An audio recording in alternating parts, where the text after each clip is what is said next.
Welcome to AgriVisions, a program of First Dakota National Bank. I'm Michelle Roque with Nate Franzine, president of the Agribusiness Division. Nate, the government is shut down, and let's talk about what that means for agriculture.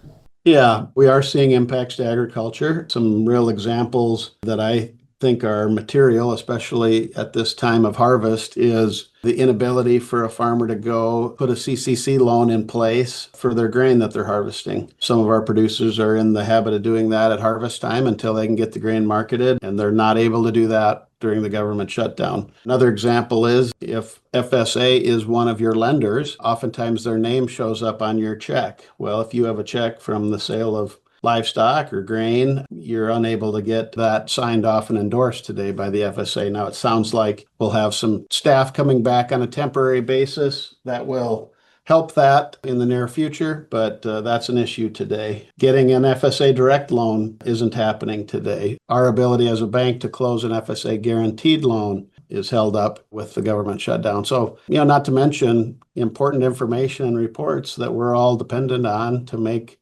decisions and assess the markets we're in, they're being held up today as well. So lots of things that impact agriculture directly that are negatively impacted here during the shutdown. Well, none of it sounds very good, but how do you feel about these government shutdowns?